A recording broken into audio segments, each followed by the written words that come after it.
I say this stuff is amazing to do, but it does really kill your back because it's not a comfortable day or 2 days sometimes. But yeah, it is wonderful. Hey everyone, it's Fraser Cook, botanical otter, botanist, conservationist and explorer living in Indonesia. Now, if you don't know my work, I'm much more active on Instagram and TikTok, which is botanical otter. Now, last year, I spent most of my time on expeditions across Borneo and a little bit Sumatra as well. Now, this meant that the videos that I was producing was very short form, and I really wanted to make YouTube videos, but unfortunately, I didn't have the bandwidth or the time to do all that work. But I had a kind of a brainwave during Christmas. Wouldn't it be funny for me as well, and maybe for you, to rewatch those videos that I made for documentation purposes, and then all the videos that I did include in my reels to see how I react as well, but also potentially you can learn how this conservationist and botanist works in the field in very challenging terrain that's generally not explored by local people. So let's see, and I hope you enjoy this content with me. Okay, okuti ya.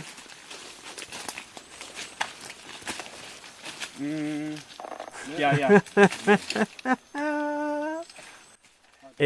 So just a bit of context. Basically, I am teaching the team here that we need to measure out a square which is 20 meters by 20 meters, which, as you probably can see by this video, is incredibly challenging. But Hen, he is one of my team, is doing a great job videoing me. Okay.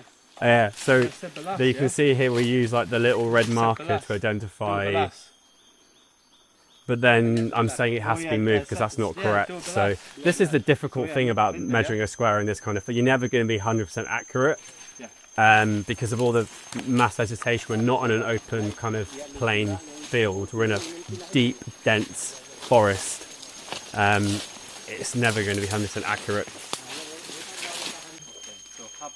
Now I'm talking about what species of trees in here. Well, it's not a swamp actually, but No rubber. this is again like my learning completely changed from this. The more I was able to learn about what their local names are, then I was able to find out later what they could be in taxonomically the species are. So they might only know them by local names, but this is very useful. But my understanding of the local flora and even fauna actually changed massively in the months I was living there. Okay, I'm going to watch the video because this one is a bit filler. Oh, this is way better. Like, okay, the teams behind me, they're all sitting down. This is quite a common thing, by the way. They all sitting down waiting. So I bought these, so that what I've got here is a laminated paper, right? And, and I've got these wax, I think they're wax pencils used for carpentry. Now, the reason why I'm using this system is because of the wetness of the forest and also rain as well. I even put them plastic sleeves. There's still some issues with that method, so I try and take pictures as well. Now, you could say, why am I not using a phone or like, an iPad or something like that? You don't realize how wet your screens will get, and it comes really impractical. Also, relying on like power banks and electricity isn't always a great tool to use.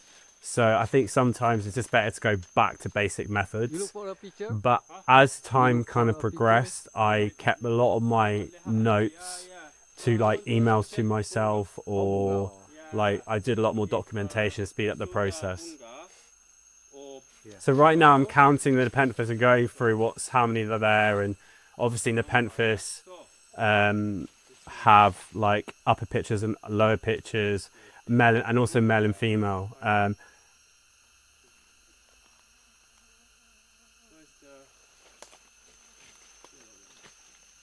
Babunga bunga, yeah, I'm checking the flower.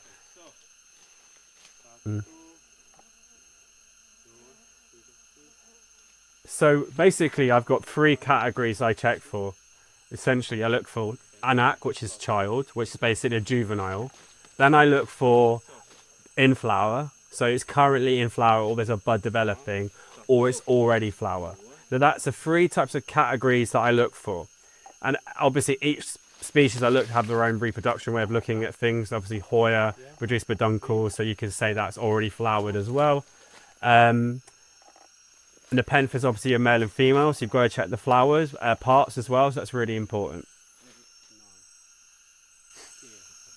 And if you can hear in the background like how it's crazy, right? You'd be surprised how well I can think in this environment. And I would hear it in my home, so it's not distracting. But it's loud, yeah?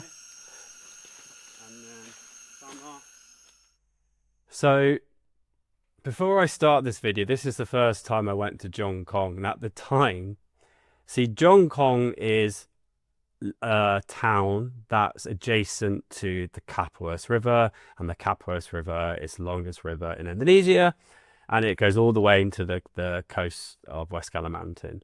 It's a lifeblood of those communities. When the war rises, basically it can go over the riverbank, so that's why all these houses are on stilts. And just in context, they were kind of doing loads of rework on it, so basically you were walking over things like this just to see what's below.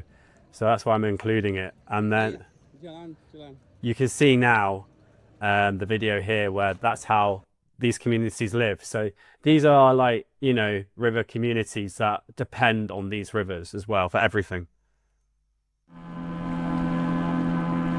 I'm traveling on the Kapuas River.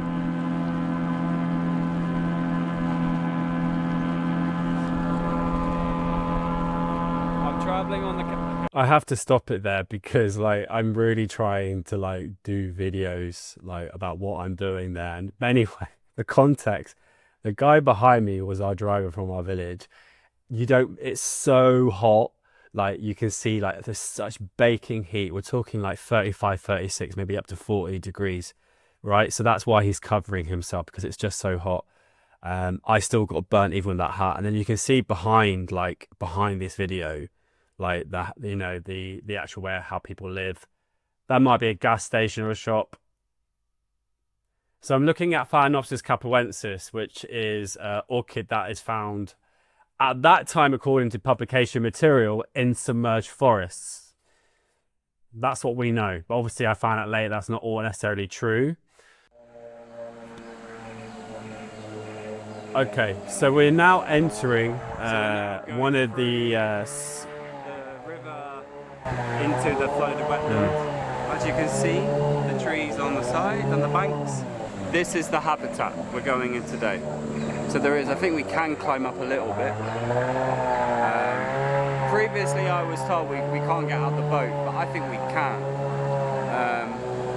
This is a flooded wetland, yeah, flooded forest. It's beautiful, absolutely beautiful. Basically, yes, we can get out. It depends if how flooded the forest is, but in context, if the river is low and it's seasonal is one factor, but obviously with climate change, it's now affecting how much rainfall is happening at even in the dry season. So if it's really flooded, then you can't climb over the sides. However, there are times when we tried to enter this forest and we couldn't because it was too low. So it really depends. I think this is kind of the Goldilocks zone of like you can. Yeah, but this is beautiful. This is. I have to say this is my favorite activity, exploring. This is wow.